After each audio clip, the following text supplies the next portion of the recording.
Good morning, which is an unusual way to start a ordinance committee meeting. This is the continuation of the hearing we had about the RV or oversized parking ordinance. And as soon as Ms. Wan's back, I'll have her call the roll, please. No problem.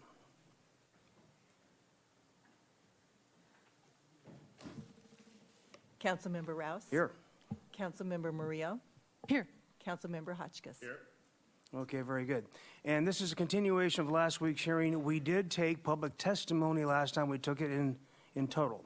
So today we will invite anyone up who wants to speak on an issue not on the agenda. There's no more public testimony on the agenda item itself. Mr. Chair, if I may, I think there were people who wanted to speak. I didn't hear you close the public comment We got period. every one of the public speaker slips was satisfied last week, and the public will have another bite at the apple when it goes to the full council in terms of comment. Today is back to the committee, and it is to make recommendations to the full Mr. council. Chair, if I Ms. may Murillo. just respectfully ask the city attorney to give us an opinion on that. It looks like there's new people here today. I'm not sure everyone got to speak. Mr. Kalam, would you fill us in our obligations? Sure, Mr. Chair, council members.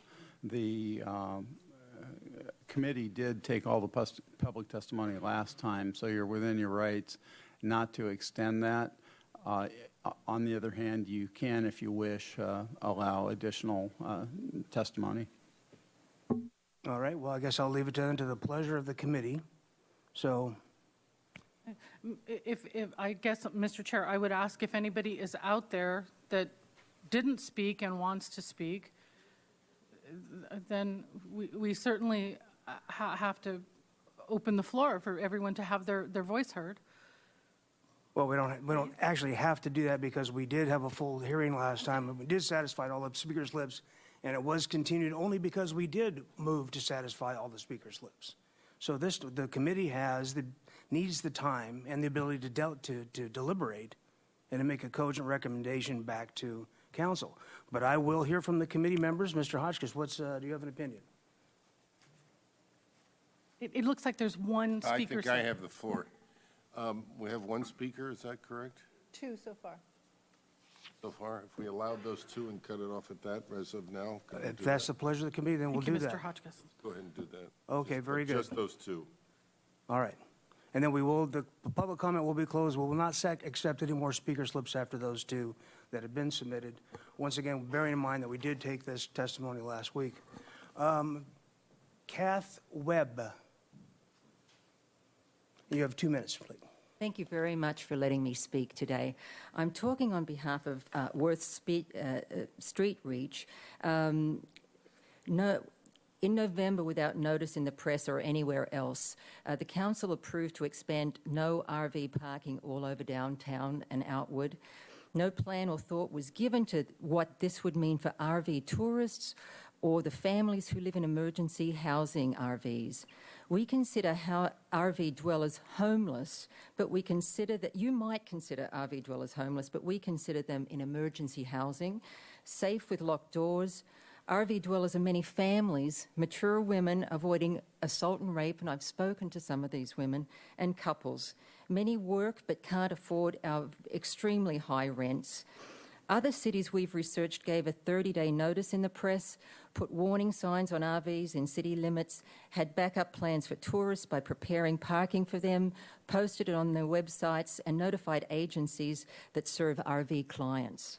RVs, large vans, campers, rigs, etc., do not belong in our narrow residential streets. We all agree with that.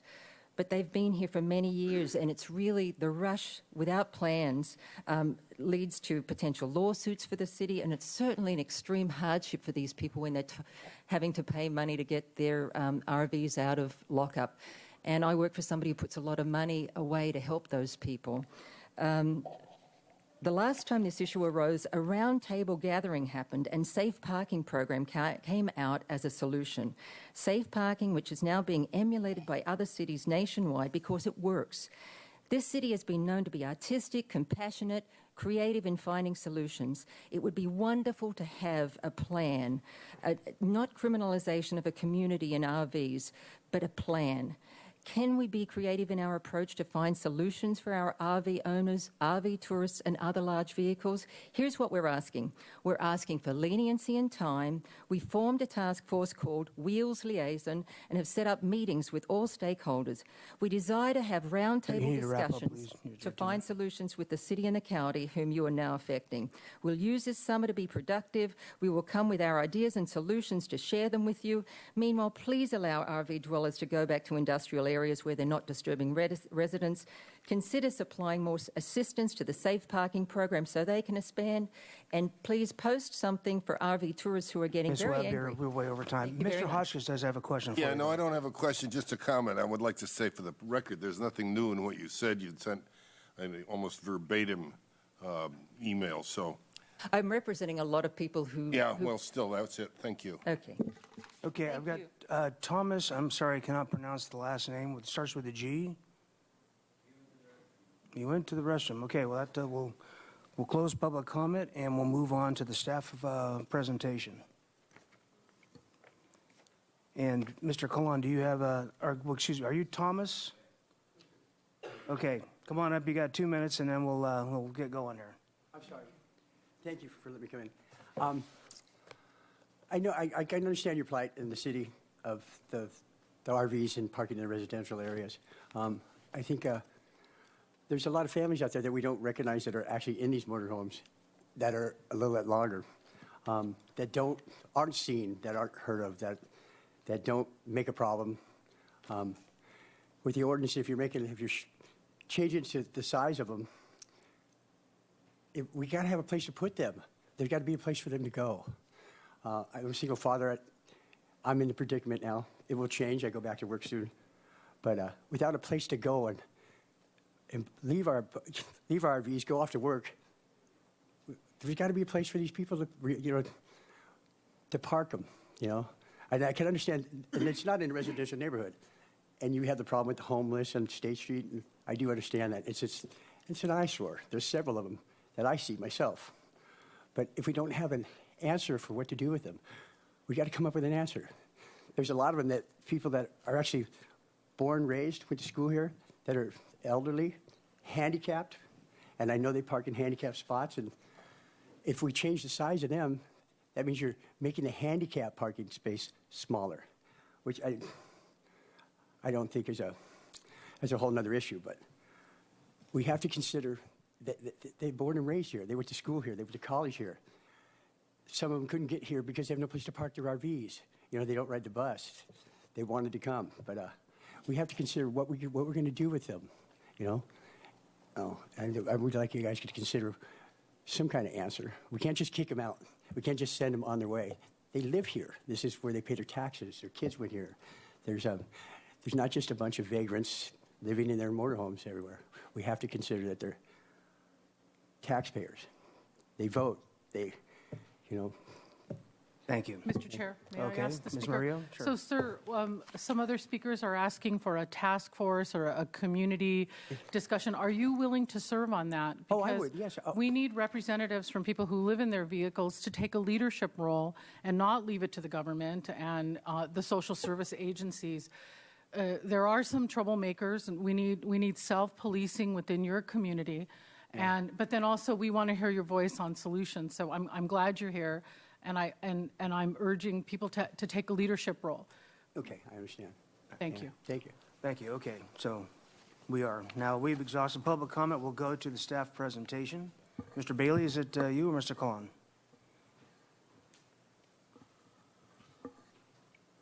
We don't have a presentation today. I can run through the conclusions from last time to put you in context of what's before you. We have 2 draft options for amending the municipal code to further address RV parking. One approach, it builds on the ordinance originally developed in 2008, which is kind of a land use based approach and attempts to define areas where RVs are most problematic and allows the city public works director with consultation from the police chief to post no RV parking in those areas. The second approach would be a citywide ordinance that does not focus on RVs, but would focus on oversized vehicles as defined. I'll go through the conclusions, but I would call to your attention that there are probably two areas in the oversized vehicle approach that could use attention. First, I believe I called out last time the dimensions of the large vehicles that we're talking about. I tried to provide photos. Mr. Bailey today has some additional photos that illustrate some of the safety concerns with parking on certain streets. You may want to see those before you deliberate as well. Secondly, in addition to defining the size of what would be considered oversized, there are a series of about 6 exemptions in the oversized vehicle ordinance that try to accommodate situations like a visitor from out of town coming for a limited period of time. So one of the exemptions would allow short-term permits for certain purposes. There's an exemption for emergency vehicle repairs. Basically, there are what I would characterize as practical exemptions that you want to focus on. I think you have a fair amount of discretion to define those so that while generally forbidding oversized vehicles citywide, if that's the route you choose to go, you make allowance for the common situations we'll face where people are not abusing the privilege of using the streets with RVs. So let me go through the conclusions. And Let me ask a quick question, Sure. maybe Mr. Colon, about one of those points, because right now, doesn't it already exist within Public Works that, if, for example, if you're doing construction, you want to park a dumpster in a public right-of-way or a parking spot on the street, you can get a permit for a specified period of time, or, I mean, don't those provisions already exist for somebody to come and get a temporary parking or a temporary use of public space? They do. Okay. So it's not new. What would be new is a process focused on oversized vehicles, and we haven't tried to define what the administrative process would look like. It might be as simple as a permit you print out off the web after paying a fee. We have lots of ways to go on that. So, Thank you. Do you want to go ahead with your pictures? Well, let me run through the conclusions, and then we'll look at some more information.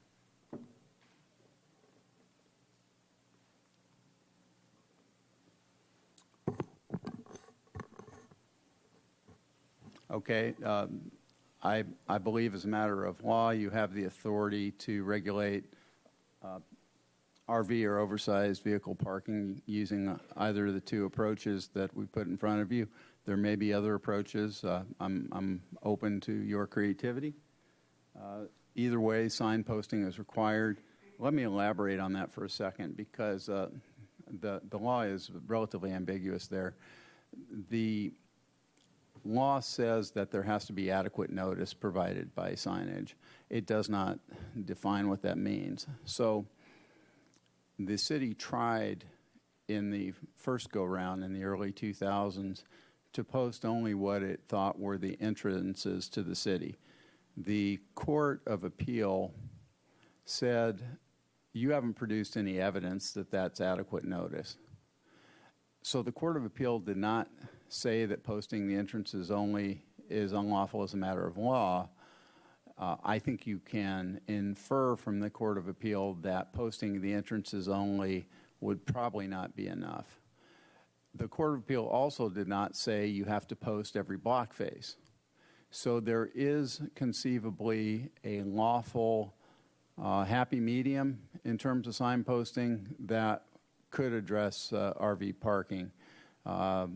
Clearly, our current approach under the land use-based ordinance of posting each block face is the safest and clearly provides adequate notice to people who might park there mistakenly.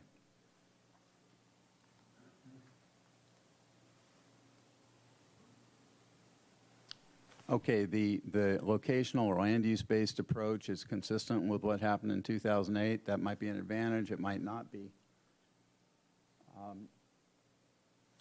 The oversized approach, I think, goes away from the 2008 system, which was intended to limit the staff's authority to post no RV parking or no oversized vehicle parking in response to complaints.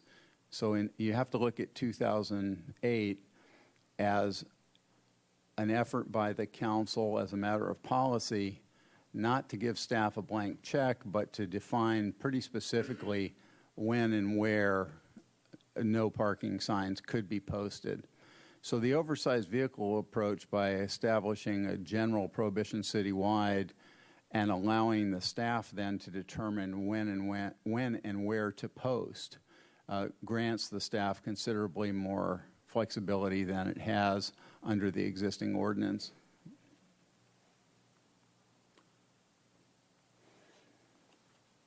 We spent a lot of time, and I appreciate your indulgence for that time, discussing the recent case law that deals with the city's duty under the Americans with Disabilities Act to consider on-street parking a program, facility, or service to which the city is obligated to provide equal access for the disabled.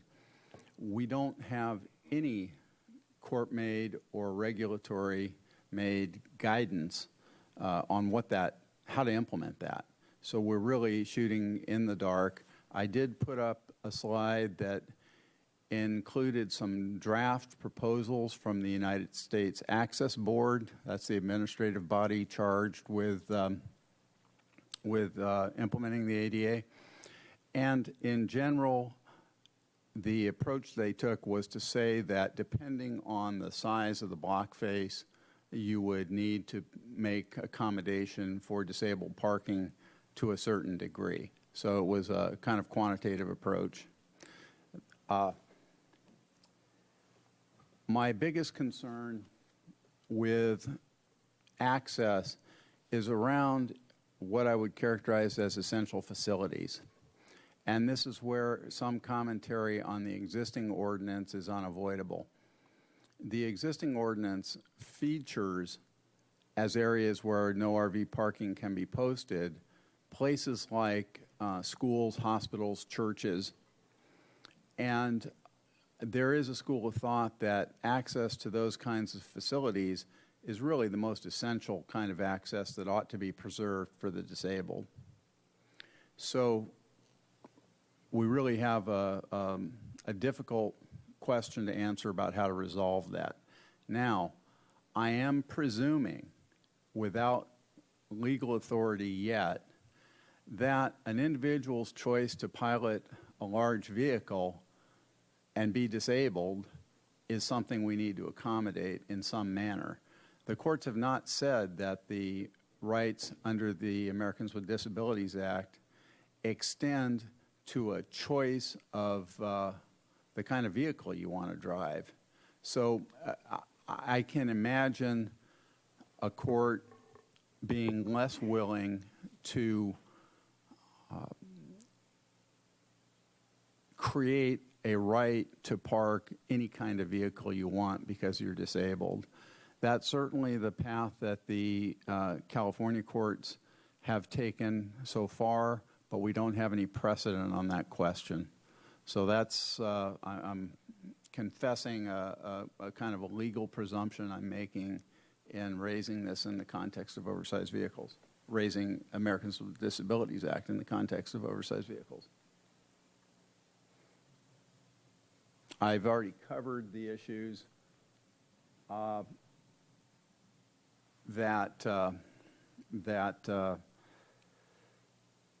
are up on this slide. The last one, though, really has to do with something that the public did on May 17th, and the committee can continue today.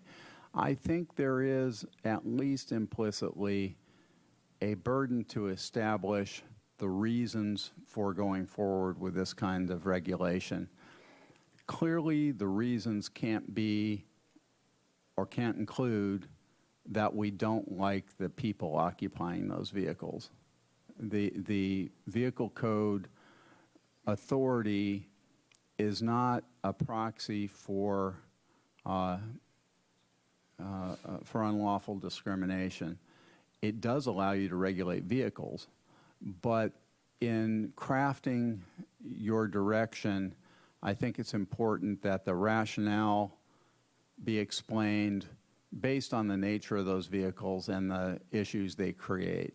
We talked about that at some length in the staff report, and I know Mr. Bailey can amplify on that as well. I recognize that's challenging given the context of what some of the public have said to you about people using RVs as emergency housing, but whether and how to factor that in your thinking is very tricky. It's very tricky.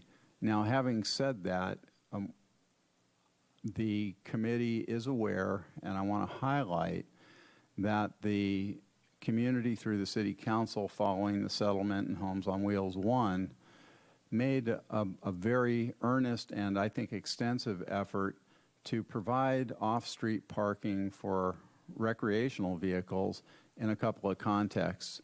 One, through the New Beginnings program using off-street parking facilities. We've heard testimony that there may be as many as 115 spaces area-wide and perhaps 70 of those in Santa Barbara, something like that. The record will show those numbers more specifically. In addition, with respect to industrial and CM areas, the council's amended its land use rules to allow the owners of those properties to accommodate off-street RV parking should they wish to do so. And the context there is that the council appeared to recognize the value of having really an overnight presence for security in some of those locations. So there has been a significant accommodation to allow off-street parking while taking away on-street parking, and that's an important fact as well. And that's it. Mr. Bailey would, if you have questions for me, I'd be happy to take them. Otherwise, Mr. Bailey would like to show some additional slides. A quick question going back to the ADA, Mr. Colon, is in terms of timed parking, and maybe Mr. Bailey knows this, timed parking and disabled placards.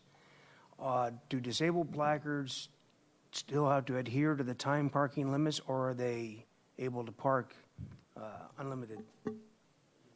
Generally not. Generally, the disabled placard allows an exemption from the time limitations.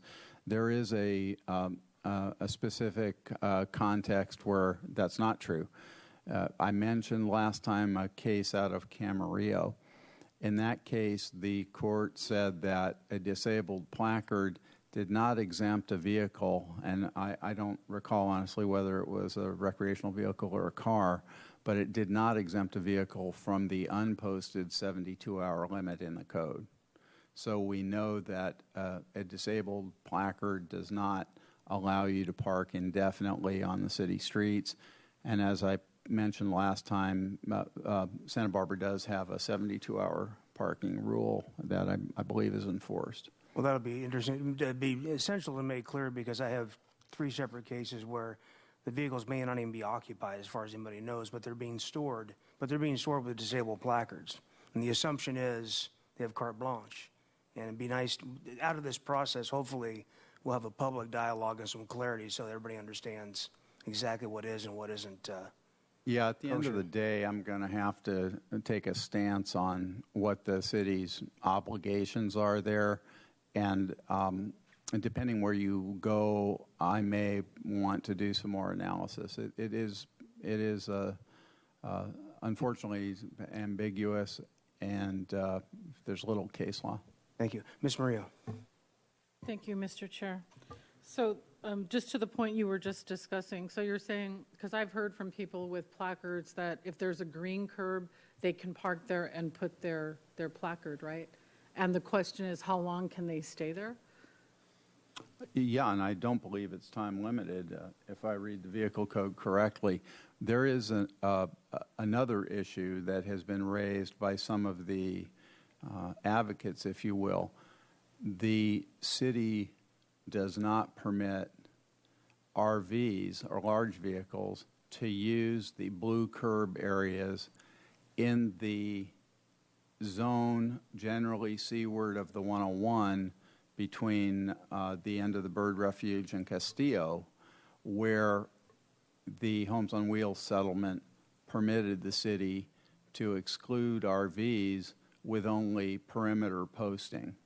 So our interpretation, and I think it's a reasonable one under admittedly ambiguous state law, is that the exclusion of RVs from that area is in effect a reservation of parking for non-RVs, and there is state law that says disabled placards don't allow parking in an area reserved for special types of vehicles.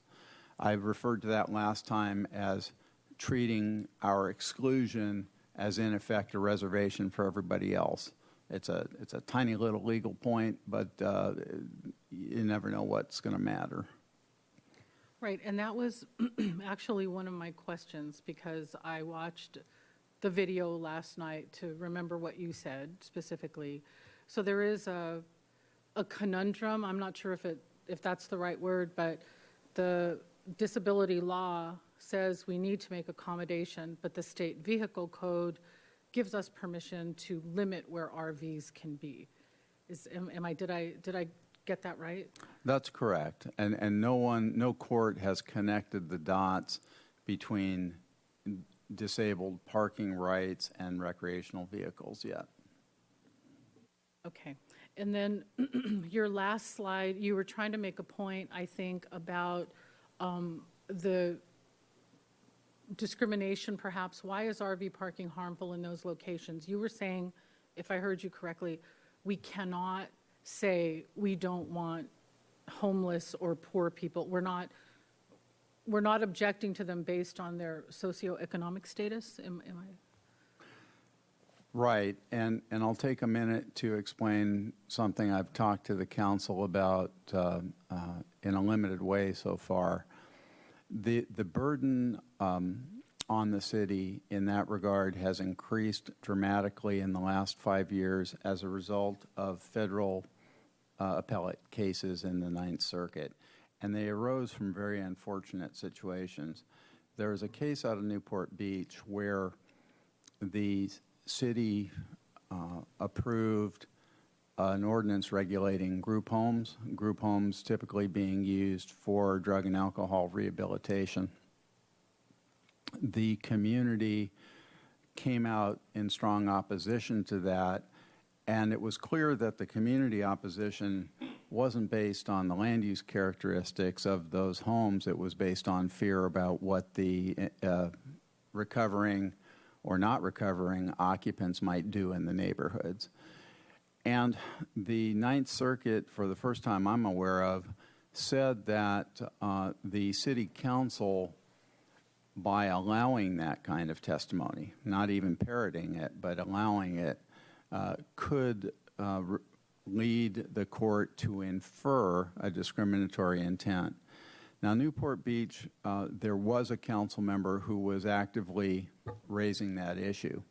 But a more recent case involving the city of Yuma, Arizona, makes it crystal clear that even where the city council does not adopt a discriminatory stance articulated by the public, it may be labeled with that by the courts.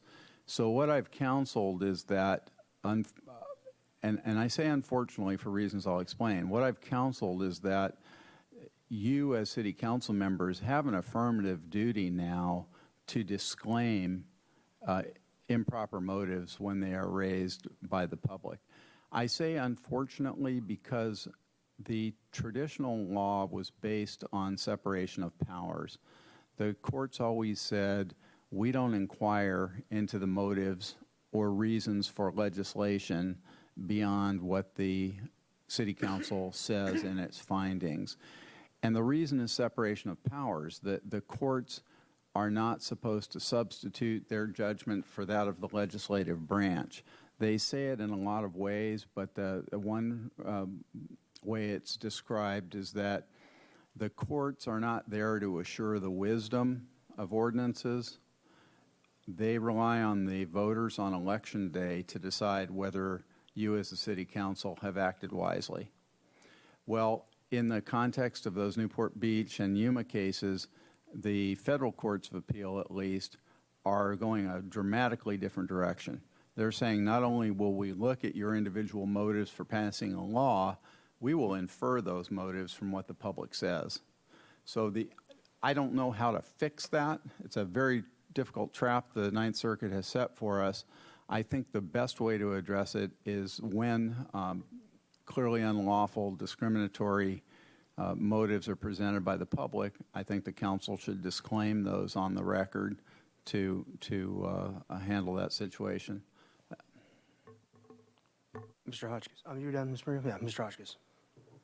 Have we heard testimony that agrees with your recent characterization there? Not my place to say, Councilmember Hotchkiss. I think most of the concerns that we heard were related to traffic safety and the consequences of a person dwelling in an RV regardless of that person's status.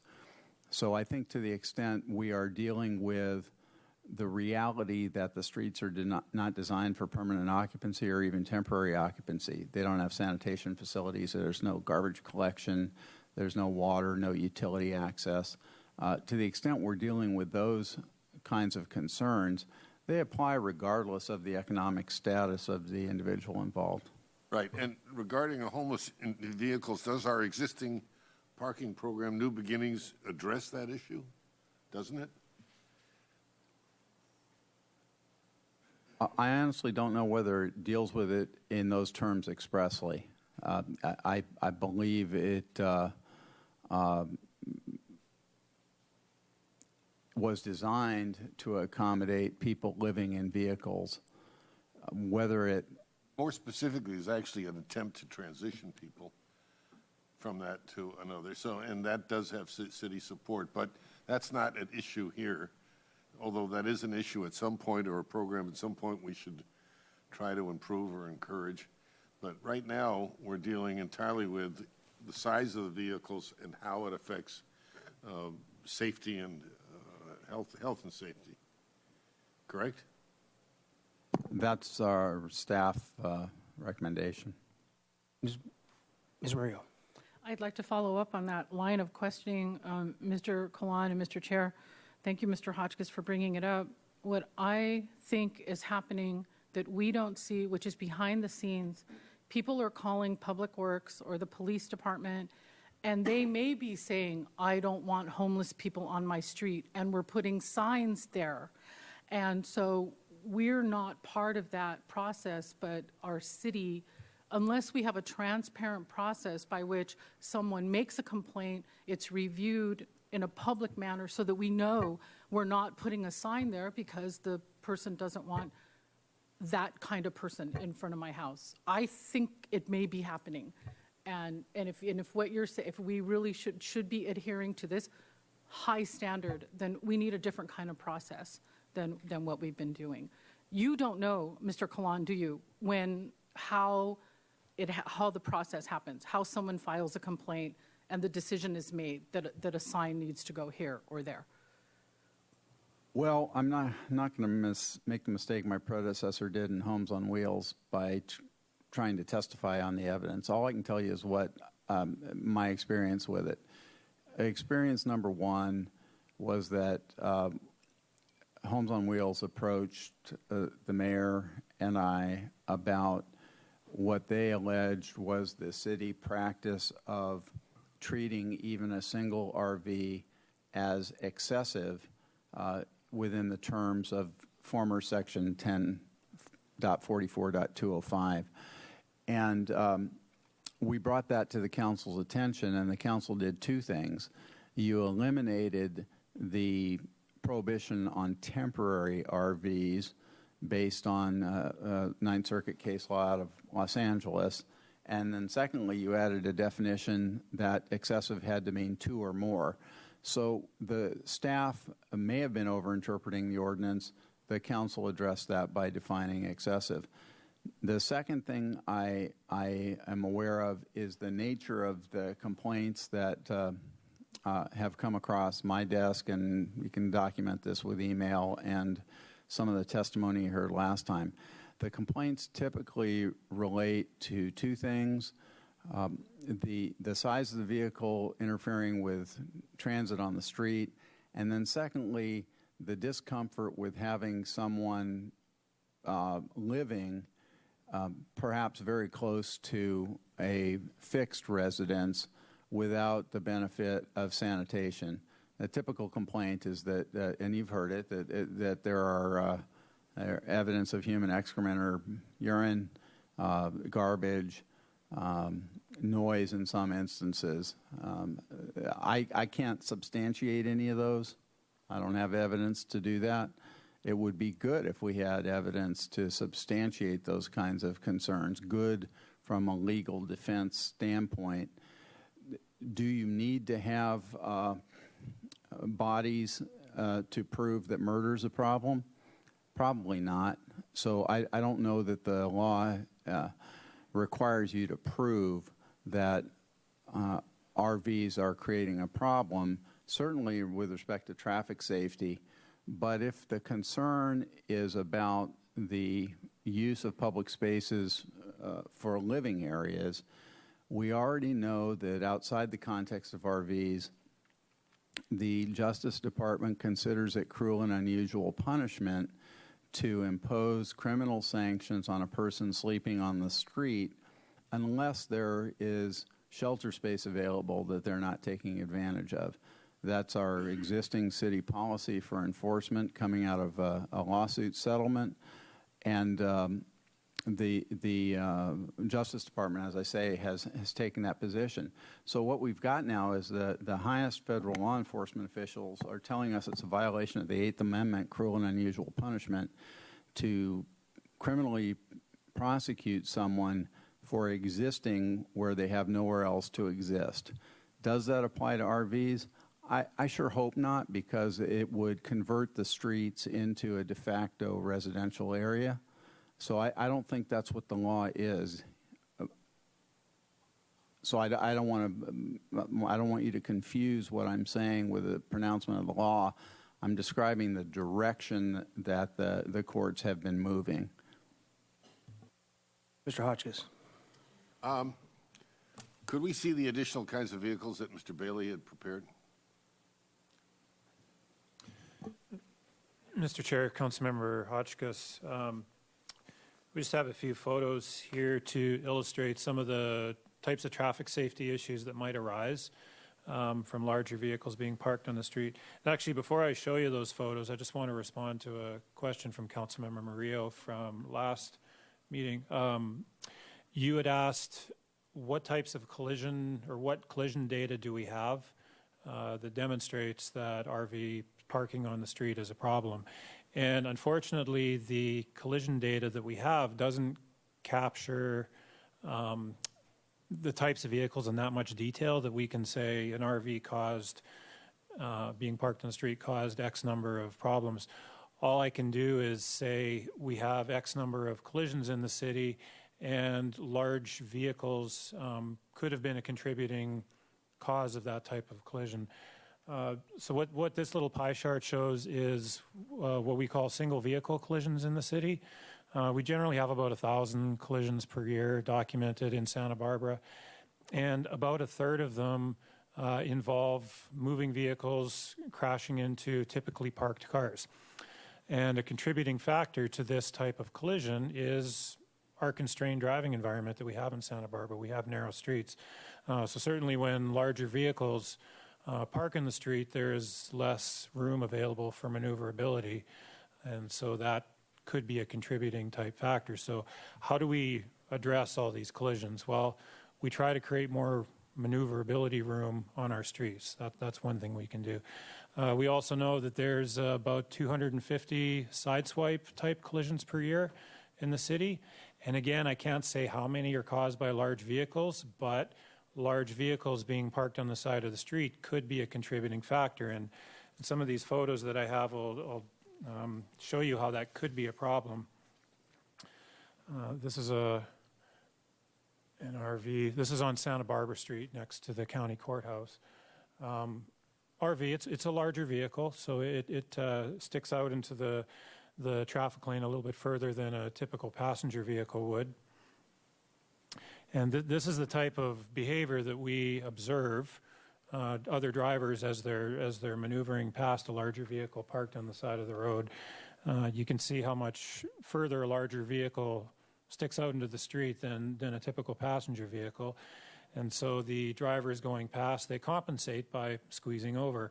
And we have observed it in the past where there have been RVs parked on both sides of the road, so that creates a really constrained driving environment in the middle.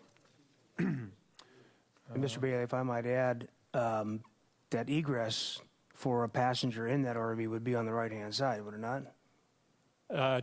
Councilmember Rouse, yes. The door to the living area, I guess you'd call it, of an RV leads from that side of the road, but they could enter and exit through the driver door of the RV, so it would be possible to exit directly onto the sidewalk. Just another example of how somebody has to move over to maneuver by. This is an example on De La Vina Street next to the Louise Lowry Davis Center. This particular block is 2 feet narrower than the rest of the blocks on De La Vina Street. Don't know why, but it creates another maneuverability challenge on De La Vina Street. Buses do drive up and down De La Vina Street, and they have to drive down the center of the road when they go past this vehicle parked on the street.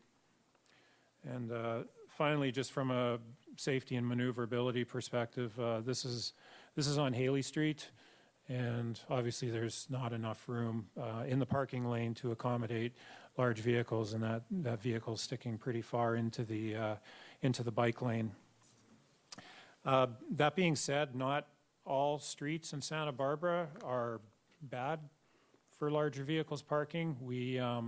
There are some streets in the city where driveways are not going to be blocked. There's fewer driveways on certain blocks, so there is no ingress and egress visibility problems. The streets are a little bit wider, so they could potentially accommodate larger vehicles. It would be a good tool to have to address some of these traffic safety issues because we don't have a good way of dealing with them right now. But concern we have is that it will further concentrate some of the parking into certain streets of the city.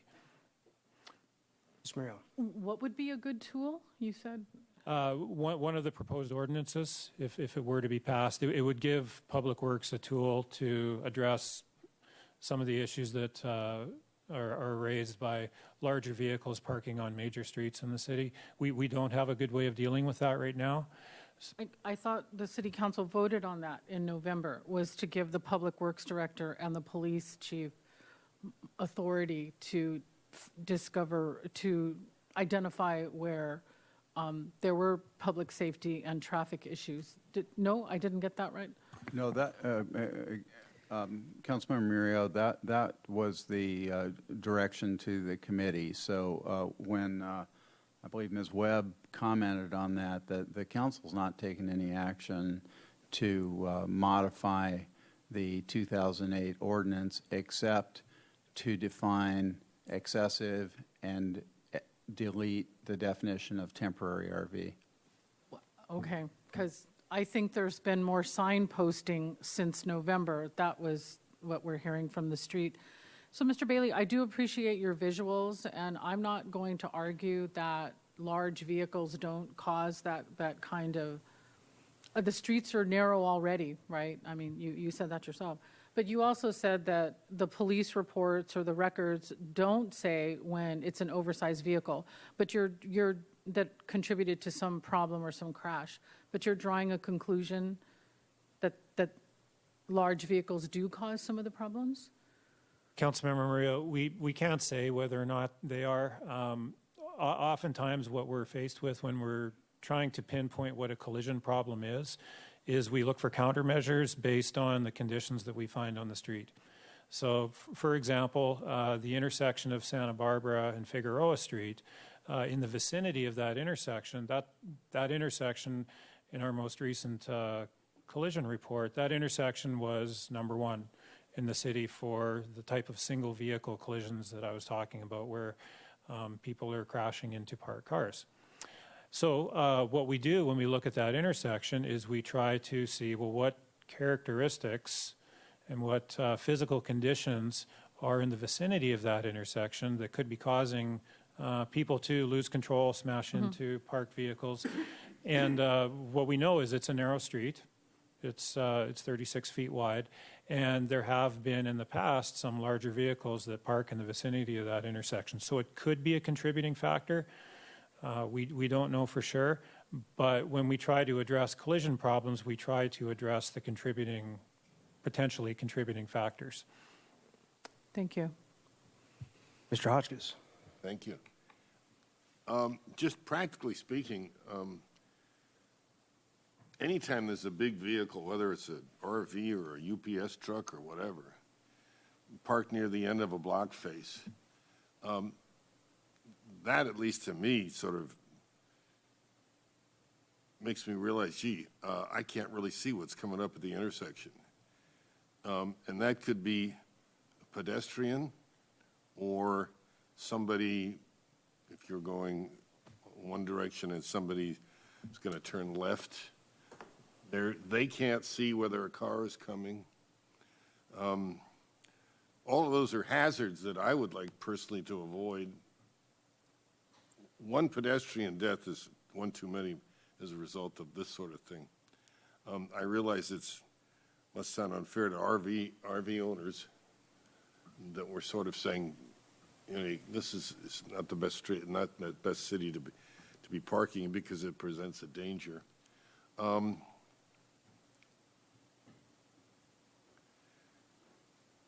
Back to Mr. Colon, if I could. The ADA problems that we were talking about, could they be solved around the hospital, for example, with blue curbs? In other words, they would be allowed to park there with a disabled sticker for an extended period of time if they had to? Councilmember Hotchkiss, you're referring to large, oversized vehicles? Yeah. Yeah, that would certainly address access to essential services. Right, okay, so if we did pass something that was a blanket ordinance, there are exceptions that we could make so that we did accommodate people and with difficulties. Yes, for the sake of I guess consistency, but maybe more importantly, public safety, I would hope that the public works staff would have the discretion to identify those blue curb areas in places where large vehicle parking would be safe. In other words, I don't think the ADA compels the city to create unsafe parking areas for the disabled, and if it does, that's a case I'll take. Back to Mr. Bailey, if we had a sort of ban on large vehicle parking, would that not, or might that allow us to decrease the red curbs and therefore increase car parking in the city? You understand? Because right now we have to extend those red curbs for sightline purposes. If they could be reduced, would that allow additional on-street parking? Mr. Chair, Councilmember Hotchkiss, perhaps in some cases, yes. It's really a case-by-case basis, and when we lengthen red curbs at some intersections in response typically to a collision problem, we do some observations and we add a length of red curb that we feel is appropriate based on the types of vehicles that we normally see there. So it's pretty infrequent that we see large vehicles parked at the end of block faces for any considerable amount of time. Normally with commercial vehicles, they're not making money if they're not moving. So if they do stop there, it's typically a very short-term operation. I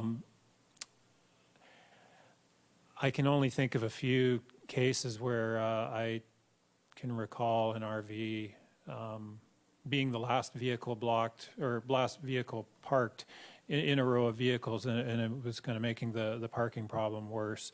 But certainly there could be a few places in town where it could be reduced. All right, that's an important consideration. Well, Mr. Chair, I'd like to hear if you've got any additional questions. Well, actually, Ms. Murillo has a question that I'm there do. Actually, I was ready to make some suggestions. Were you have questions, sir? I still did, Ashley. Okay. Thank you. I'm trying to parse through how we would do this without having to make a finding on every single block face in town, which is kind of what we're facing right now. And I know that also in the downtown corridor, there's a lot of oversized vehicles that do deliveries on a periodic basis, and they're standing. They're not parked necessarily. I don't know if there's a definition between that and parking. You have certainly the tourist buses that park along the frontage street on Cabrillo on almost a daily basis. And I know that's been a matter of discussion over the time. And would we then have to, if we made a blanket ruling, a recommended blanket ruling, would we have to carve out some special exceptions for both delivery vehicles and for the tourist buses?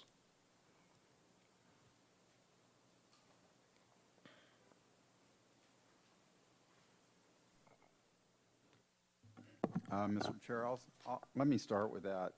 The approach that the oversized vehicle ordinance takes is to create a series of exceptions that try and identify the practical circumstances when oversized vehicles need to be present. So, for example, oversized vehicles actively engaged in unloading or loading persons, materials, supplies, or goods are exempt. And oversized vehicles where there are emergency repairs being made are exempt. Emergency vehicles owned by the government. The draft includes disabled placards as being exempt citywide. I don't know that you're legally required to have that exemption, but that's in the draft. And finally, the ordinance allows a permit system for oversized vehicles to obtain an allowance for short-term parking. The short-term defined in the ordinance, that's really up to you, is 5 days at a time, no more than 10 days in any 90-day period. What would a tour bus typically do? Or do they do anything at present time? The ones that are along Cabrillo, for one example.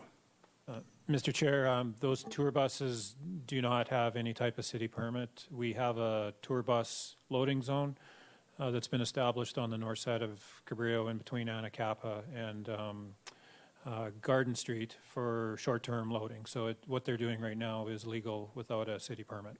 Well, I know we had this discussion in earnest back in the 90s, and a lot of it was regarding tour buses and standing, because oftentimes they had elderly clients that wanted to either stay on the bus and not go to whatever museum or whatever they're going to, or they needed the air conditioning because it happened to be hot that day.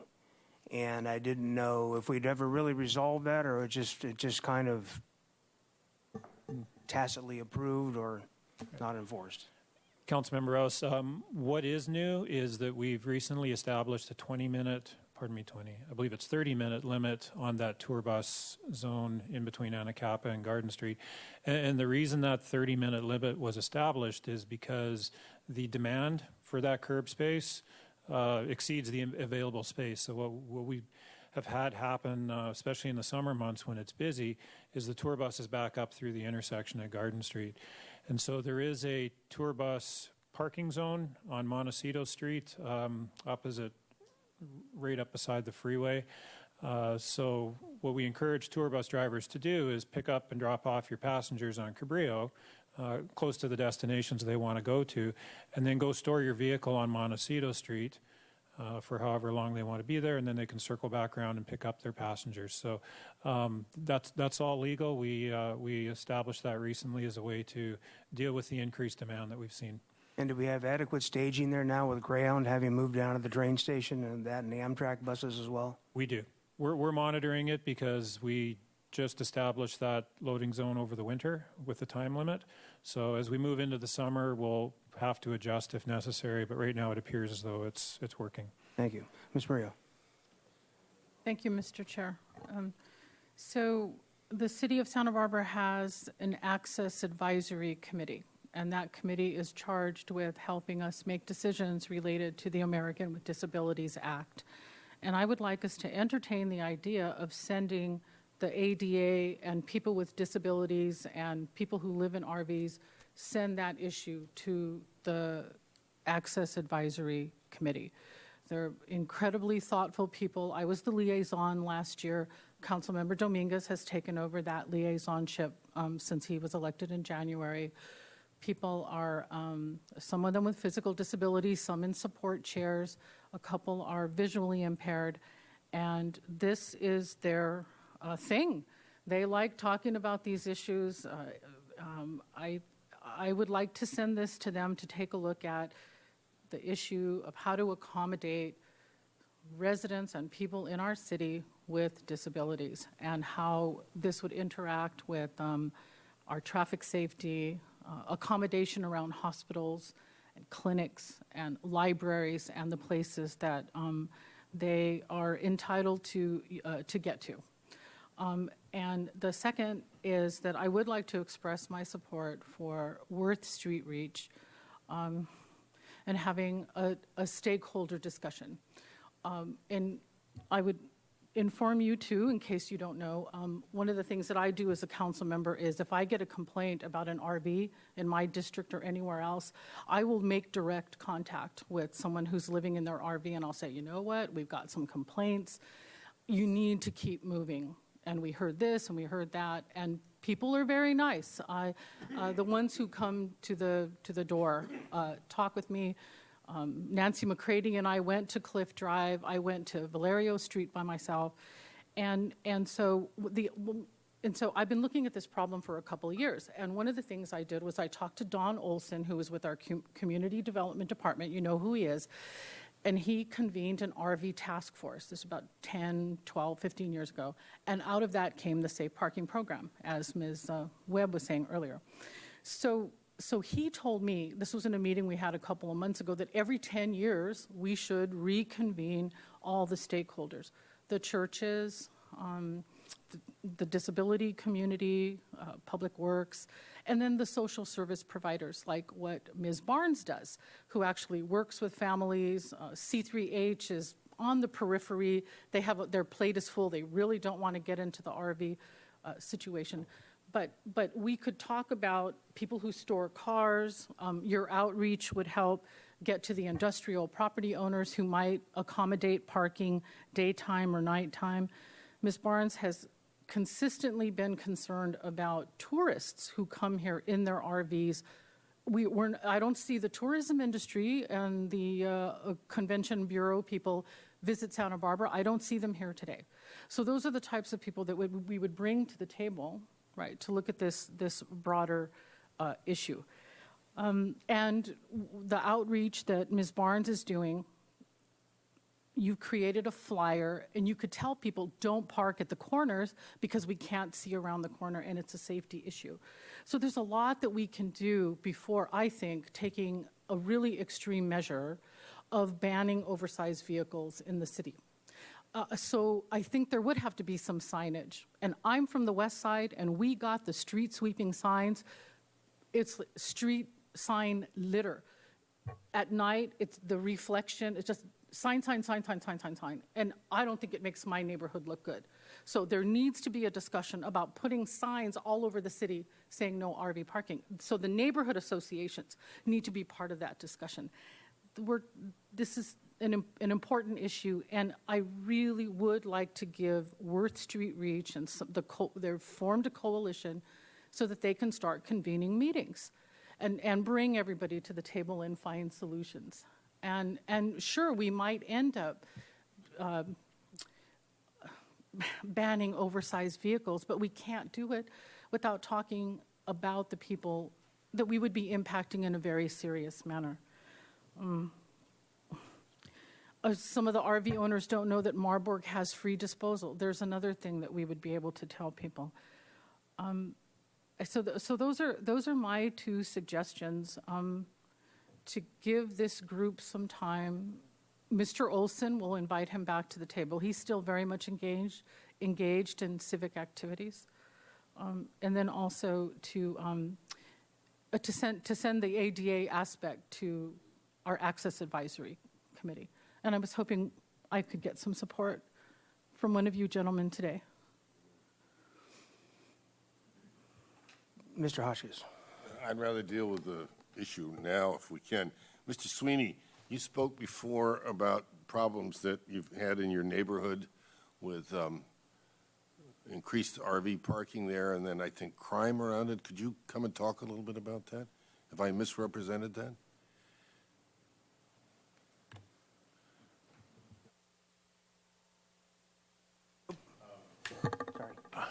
I don't think that our association membership has dealt with the crime issue in any specific way.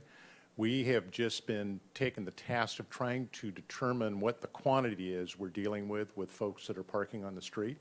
So we sent you a letter, we gave you a little graph, et cetera. And it appears that as that information that we did provide you after your last meeting on this subject, is that there are probably less than a couple of handfuls of folks that continually park in several streets within our defined neighborhood out of all of the reports that we received. So, and just to reiterate, Don Olson is on our board of directors for the Upper East, so we're keenly aware of his background. So it's not only the issue of our membership concerned about the parking, but also the fact that if there is a relatively small number of folks that need housing, then yes, maybe there's an alternative to look at how do we spend money to assist those folks, which may be a relatively small number, versus trying to do a very large effort in terms of a new ordinance. So we're not settled on one way or the other, but we do have a lot of complaints, and I do get a lot of emails from our membership. Thank you. I have a question for Mr. Oh, sorry. Excuse me? I had a question for Mr. Sweeney. Go ahead, please. Would you participate, sir, in a public process where we brought everyone to the table to talk about this? I'd be happy to do that if we could find a way to come to consensus on how to deal with this situation, because I think it's not just simply, folks, we don't want you in the city, go away. On the other hand, if we become a city that accommodates all those folks, then are we encouraging others to come? So it's a hard situation, but I'll be happy to participate. Thank you. Thank you. Well, it's tempting to say, well, we should limit this and leave it up to the discretion of the Public Works, et cetera, but what's happened historically is that we end up playing whack-a-mole and it just keeps moving out. And I think some of the staff has said that, highlighted that fact. So if we could apply some sort of ordinance that would be citywide and universal, and then carefully or target the people that we are trying to help, particularly in new beginnings, seems to me that that sort of pushes people towards that program, which is exactly what we want to do so that we benefit them, rather than just sort of leaving folks out there in limbo, parking wherever they can and then moving on when somebody gets mad or whatever. It's just not a great way of dealing with it. So I would move that we examine option 2 carefully and move it forward. There will be great discussion at the council level. I think there are some things that need to be changed or refined. For instance, we talk about emergency parking. That probably should be limited to 8 hours. If your vehicle, car, or RV breaks down, let's say you can't start it because the battery doesn't work or whatever the problem is, if you can't get it solved in 8 hours, unfortunately, you probably got to get towed. So I would recommend that we put that 8-hour in there. Okay, we've answered the question of whether signage will be required at every block, and it won't. Can the temporary permits that could work for visiting guests or for somebody who has their RV parked in an RV storage place, brings it in to load up for their trip overnight and then leave the next day, can those temporary permits be obtained online? Can we do that so it makes it even easier and with a very minimal charge? I don't know to whom I address that. Councilmember Hotchkiss, I don't know that our system currently has that capability. We'll research that for you. Okay. Because it'd be great if you could just print it out like you can an airline ticket now and put that on your vehicle, and it makes it easy and convenient for everybody, and I think hopefully practically costless. All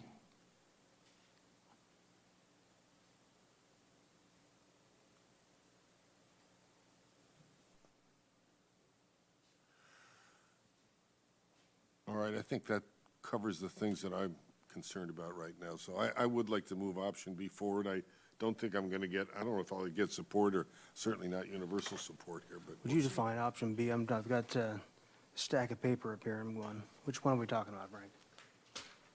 Thank you. Okay. Option 2. Okay. I'll second that just for the discussion. It's the one to prohibit oversized vehicles, so we can get a copy of it, sir. I would like to go back to we get in the weeds in the discussion every time, and I've been part of this discussion since the late 1990s when I was involved pretty heavily with the parking system downtown. And this subject has come up, but tour buses, delivery vehicles, all the way into the RV vehicle situation and what was appropriate and what was not. And I think for my purpose, there's a lot of merit in the oversized vehicle. The last situation I dealt with in front of a home improvement center that I helped the owner of that business out with would happen to be an oversized food truck that parked on the upstream side of his driveway every day. And it made it almost impossible to make a safe turn or to even find the driveway to get into his business, and certainly made it hazardous getting out. So that was an example of an oversized vehicle, which is not an RV. We actually solved that with just posting timed parking. So that was a nice solution for that.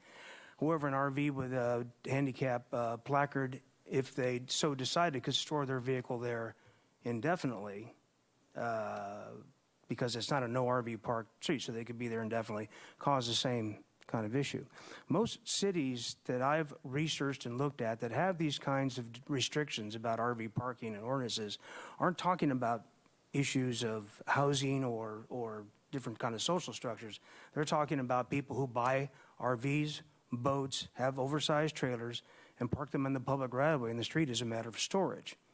Where if you actually own one of those types of vehicles or boats or trailers, you really should have an off-site storage facility that you pay rent on like most people do. And I don't know off the top of my head if I thought Goleta had an ordinance like that, but I don't know. Do you know, Mr. Bailey, is it something similar to that? Councilmember Rouse, I believe Goleta's ordinance has to do with the size of vehicles. Right. What I'd like to do is do something simple and clear to give clarity and give definition to not only law enforcement, but to citizens in neighborhoods, but also the people that have RV issues going forward. And I really think that the option that Mr. Hotchkiss pointed out, option 2, about the prohibited with the oversized vehicle, gives us the simplest approach to this. Now, that being said, I was around when New Beginnings got started. I was around when Gary Linker was coming to us weekly and trying to sell the program and when it got started. And I have to say that I observe it closely now, and it is well run. You do a nice job. But that's a separate issue from what we're talking about here. We're talking about sightline, safety, the use of the public. What's the proper use of a public right-of-way? Is it for vehicle storage? Is it for transient parking, i.e., I park in front of my house tonight and I drive to work tomorrow? Is it what's it for? What are bike lanes for? A couple of your slides showed that the RV was parked not only in the space but also push the bikes out into traffic. And for a community that's trying to come up with a bike lane issue, I think that's a little disingenuous.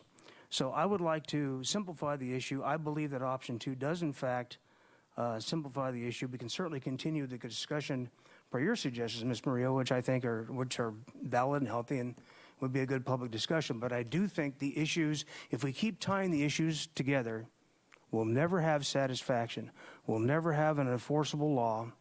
We'll never have neighborhoods not complaining, and we'll never have people that understand where they can and can't park. So I think we need to be very clear, and I think the clearest way to do it is to make it simple and to go forth with your other discussions, Ms. Murillo, but I do believe that's another subject. And as I mentioned when we opened this discussion, this isn't about people or behavior. It's about the vehicle. It's about the size of the vehicle and what it means to traffic, safety, and neighborhood continuity. If we were going to make people go through the hoops to design and build and live in a neighborhood, then we shouldn't allow other neighbors to come along and park their hunk of metal in front of their house indefinitely. And that happens quite a bit. That's got nothing to do with people and behavior other than people are inconsiderate and leave their vehicles out in front of somebody else's house, or even their own house for that matter. So I would like to see us go forward with the option 2. Ms. Murillo. Thank you, Mr. Chair. And with all due respect to your concern about simplifying this matter, it is anything but simple. We are talking about families who live in their vehicles, working people. Most of them work. You can't keep up a vehicle, your insurance, your license, unless you have a job. So these are working people who live in our community, as the gentleman said, who grew up here.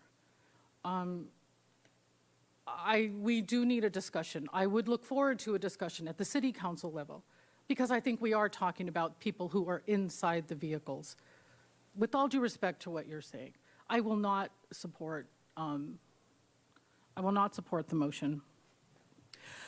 The Access Advisory Committee is a perfect venue to look at this complicated issue, have all the legal issues discussed. We've been sued already on how we take care of our people with disabilities.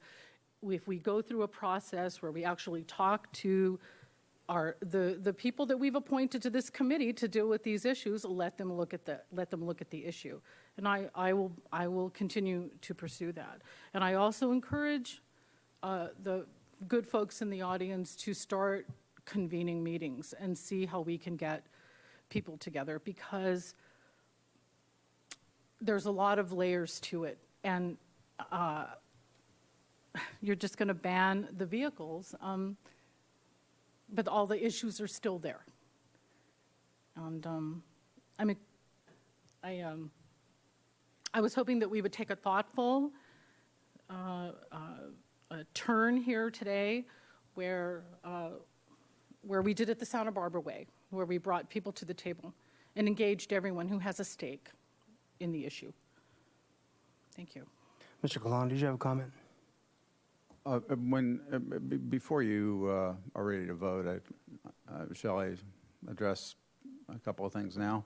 Okay, maybe Mr. Hotchkiss wants to weigh in first? Yeah, just a quick thing. I don't want Ms. Murillo to think, although I'm sure she does, that we're trying to get everybody off the street and are treating people in difficult circumstances unfairly or cavalierly. And I would very much like to be a part of that discussion that you all propose, and sounds like I'm going to can have my cake and eat it too. I don't mean that. I do want to make New Beginnings really effective, and I know they do too. Not bigger, but more effective, if I can put it that way. And if that means further financing, that's fine by me. The line will never get shorter for trying to help people. Let's be honest about that. So let's do the best we can with what we've got now. And they've told me some really moving stories about virtually, right from the beginning said that's an impossible situation with a mother and 2 kids, one of whom is disabled, and a dog, all living not in an RV, but in a car for an extended period of time. And amazingly, with the help of New Beginnings, and of course the impetus of these people themselves, they got out of that and they moved on. And I had been saying before, well, we ought to set a time limit, and they proved me wrong in saying, no, you can't do that because sometimes these things take longer, and I bet they do. So I think actually, although I don't think Ms. Maria would agree with me, but this actually supports what we're trying to do because it channels people towards the program that really can help them. So anyway, I hope that you will include me in your further discussions when you meet, and I would really be pleased to be there. Thank you very much for listening. Mr. Kalan. Thank you, Mr. Chair, members of the committee. I want to go through the motion and identify what staff is going to do in response to that. I have the motion being to recommend to the council the second option, which would be a citywide ordinance addressing oversized vehicles. I didn't hear any direction that the sizes proposed in the ordinance were a problem, so we would stick with those. I did hear an amendment to the staff proposal in the motion to limit emergency parking for repairs to 8 hours. I also heard a comment that signage every block would not be required. I do think that it would be helpful to define that more specifically.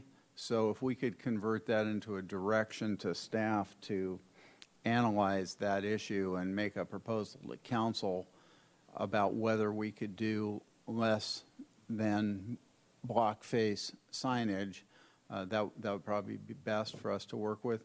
Finally, on the ADA issue, the draft in front of the Ordinance Committee really does address the ADA by allowing oversized vehicles with disabled placards to park within the no RV parking areas. So one thought would be that, and that's clearly the safest way to go from an ADA standpoint. It might be that the Access Advisory Committee could make recommendations that the council might consider in the future about tightening those rules to allow less disabled parking in this area. So I just want to point out that the ordinance itself very broadly protects disabled parking, and it might be that the advisory group's role is to help us, in the absence of federal guidance, define an appropriate level of on-street disabled parking. Well, Mr. Kalan, I was just thinking about there's a couple of examples that come to mind of chronic RV storage, but oversized vehicle storage, where there actually may be a sightline and or turning radius hazard. Were they allowed to remain vis-a-vis a handicap placard?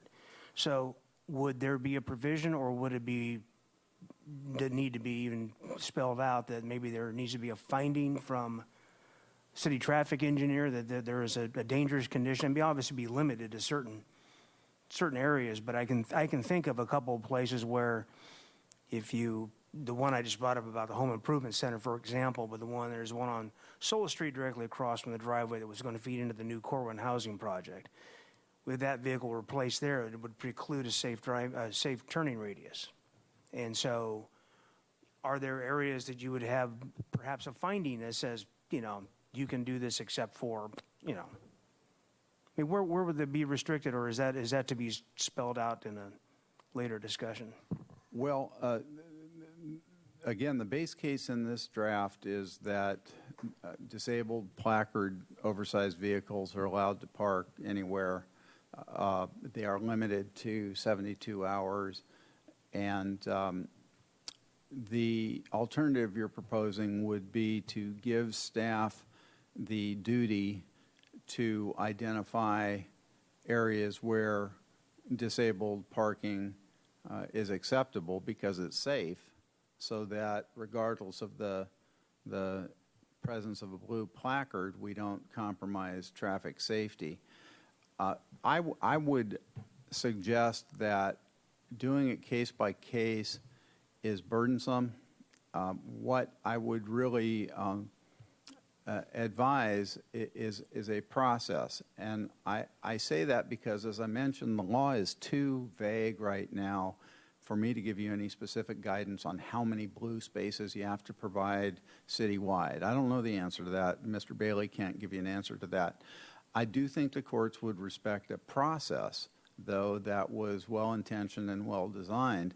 So I am thinking that leaving the ordinance as it is, that allows widespread disabled parking regardless of the size of the vehicle, and asking an advisory body of some form to develop appropriate restrictions that we could apply would be a good way of demonstrating to the courts that we did our best to consider this issue in the absence of any federal guidance. Going back to the case law, the city of Lomita provided 0 on-street disabled parking. I think that with that as the floor, it is implicit that we have a lot of discretion to define when and where disabled access parking ought to be. So I'd encourage you to engage a parallel process to talk about those kinds of issues and come back to council after adoption of this ordinance with recommendations on how you might restrict or define disabled on-street parking. And then the last little nuance of that question is about the 72-hour restriction.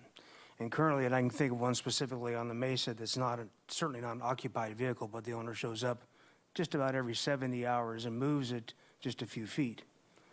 What will be the clear definition, because I think that's abusive, and it clearly is a storage lot for that person. What will be a clear definition or a change to our definition that would preclude that kind of activity? First off, that activity would be precluded unless the vehicle has a disabled placard. If the vehicle has a disabled placard, the 72-hour rule is the only limit we have. I think it's conceivable. I haven't discussed this with Mr. Bailey, and if I'm wrong, please jump in. I think it's conceivable that we could look at the 72-hour rule and provide a distance specification for how far the vehicle had to be moved. So that could be a parallel action if the committee wanted to go that route. Did you have a comment, Mr. Bailey?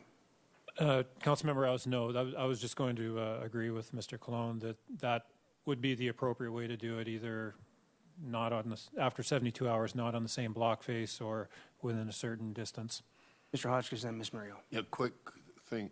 I want to make it clear here, we're not trying to limit disabled. It's unfortunately some people have taken advantage of the rules, and that's what we want to, and I think you want to also preclude. So, but the suggestion that we pass this and then refine it with the discussions that you propose is a good idea.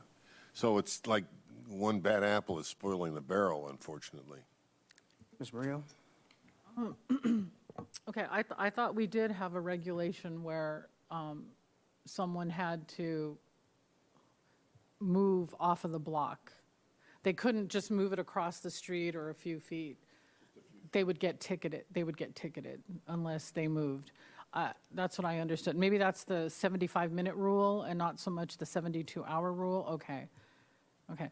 So, and then if I may just throw in our West Side Neighborhood Association, they talk a lot about car hoarding, not just large RVs. So, and just wanted to throw that your way, Mr. Bailey, because people collect cars and then they keep them on the street too. So that, I mean, that's sort of related. But I just wanted to clarify, Mr. Kalan, when you were saying to have the Access Advisory Group look at some of these issues, the Access Advisory Committee, our advisory group, you were saying that in the context of a ban on oversized vehicles.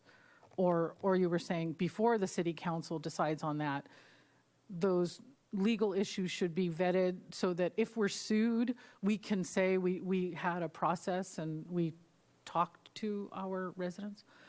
No, I was suggesting a sequential process, and the reason is this: the ordinance that is the subject of the motion allows oversized vehicles with disabled placards to park. So the Access Advisory Board or whomever you sent it to would be giving the City Council advice on how to implement the ADA, which in this context necessarily means how to further restrict oversized disabled parking.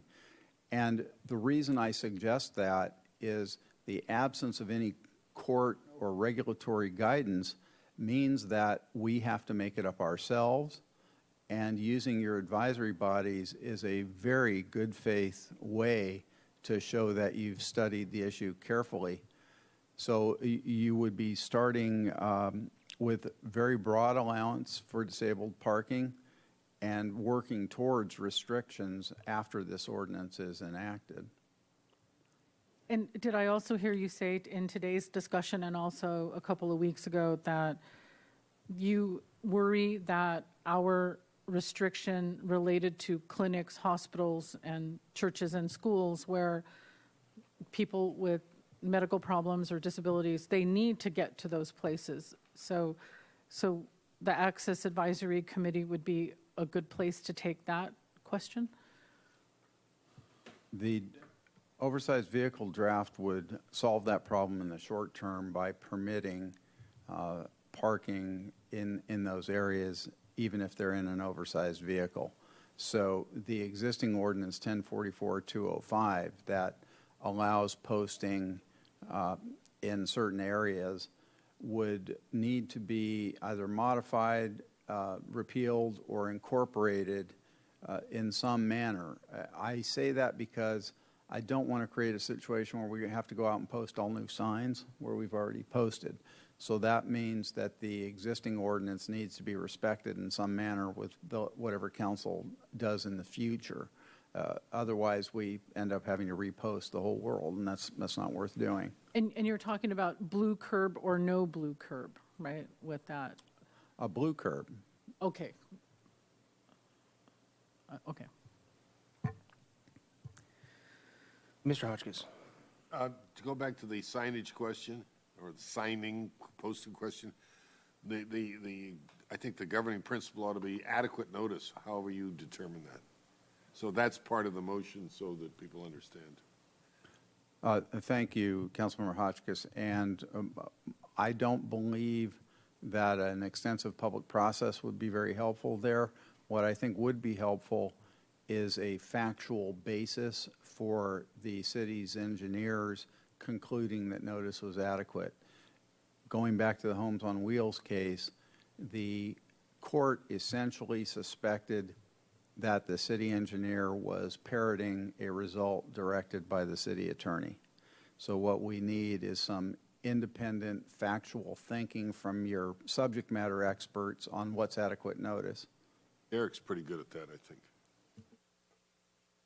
Okay, very good. Are we ready? Do we need a separate motion? Ms. Marie, are you going to make a motion about your subcommittee? Do we need to do that to recommend that to council to form? It should be a separate motion. Okay, would you like to do that? I'm sorry, a separate motion for what? The committee you're proposing. The coalition? It's just to recommend it to council to form the committee if that's your The desire. public process, you mean? You're talking about as an ad hoc committee, right? Oh, okay. Thank you. I move that we recommend to the city council the formation of an ad hoc committee that includes public participation. Second. Okay, we'll go ahead and vote on that motion. All in favor? Aye. Okay, passes unanimously. And then the motion on the floor, Mr. Hotchkiss, seconded by me, Yes. for option number 2. Yes. All in favor? Aye. Opposed? Opposed. Okay, passes 2-1. And then for the folks in the audience, this was Mr. Cullen? I think it would be helpful if the committee made a recommendation to the council about how to address the disabled parking issue. Well, the stakeholder process, if you mean to include the Access Advisory Body or some other city body at our discretion, I heard the stakeholder process to be kind of a community issue around the people who provide services to some segments of the community that happen to drive large vehicles. The disabled access is a distinct question that I'd rather not see conflated with the homelessness issue, frankly. And would that be a sequential process, or that be a process that would go in parallel with this ordinance? After the ordinance. Okay. Sequential. Anybody want to make a motion to that? Well, I don't want a ban on oversized vehicles, so I don't know how I can vote for part 2 of that, even though I would like our Access Advisory Committee to be involved. Well, I'd move that the Access Advisory Committee is, as you recommended, initially involved, and I don't think you have to feel compromised. I hope you wouldn't, because you want their input no matter what. Right, but it's tied to the ban ordinance. So thank you. I'll be voting no on that. You got a second? A second. Okay, all in favor? Aye. Aye? No. Okay. Very good. I just want to make an announcement to the public. Some of you folks that came in that wanted to speak to it again today, and we'd already had exhausted public comment, but you will have another bite of the apple when this is a recommendation to council. So the full hearing will be at council. You'll certainly have the opportunity to speak again at that time, and once again a month hence when we do the second reading for it to pass, and the ordinance will be on consent if it gets forwarded by council. So, okay, that's all the business. We are adjourned.